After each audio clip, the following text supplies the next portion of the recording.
Have I ever told you how Braum got his shield? The girl shook her head. The hearth fire snapped, its warmth holding off the night's chill.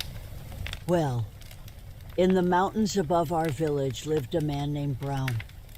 He mostly kept to his farm, tending his sheep and goats. But he was the kindest man anyone had ever met, and he always had a smile on his face and a laugh on his lips. Now, one day something terrible happened. A young troll boy around your age was climbing the mountain and happened upon a massive stone door with a shard of true ice at its center.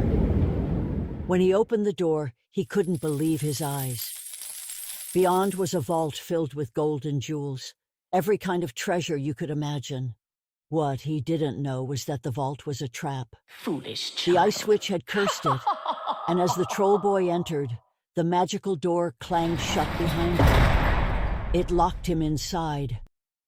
Try as he might, he couldn't escape. A passing shepherd heard the boy's cries. The entire village rushed to help, but even the strongest warriors couldn't open the door. The boy's parents were beside themselves. His mother's wails of grief echoed around the mountain. It seemed hopeless. And then they heard a distant laugh. It was Braum, wasn't it? Aren't you clever? Braum had heard their cries and came striding down the mountain. The villagers told him of the troll boy and the curse. Braum smiled and nodded. He turned to the vault and faced the door. He pushed it, pulled it, punched it, kicked it, even tried to rip it from its hinges, but the door wasn't for budging. But he's the strongest man ever. It was perplexing. For many days and nights, Braum sat on a boulder, trying to think of a solution. After all, a child's life was at stake. Then, as the sun rose on the 5th day, his eyes widened, and a broad grin lit up his face. If I can't go through the door, He said, then I'll just have to go through... The mountain. The mountain indeed. Braum headed to the summit and began punching his way straight down, pummeling his way through the stone, fist after fist. Rocks flew in his wake until he had vanished deep into the mountain. As the villagers held their breath, the rock around the door crumbled.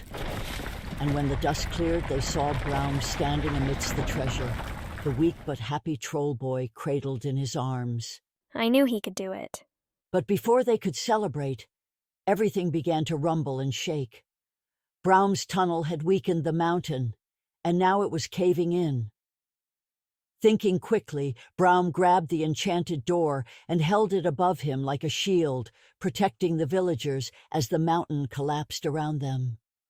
When it was over, Braum was amazed. There wasn't a single scratch on the door. Braum knew it was something very special. And from that moment on, the magical shield never left Braum's side. And you already know the rest of the story.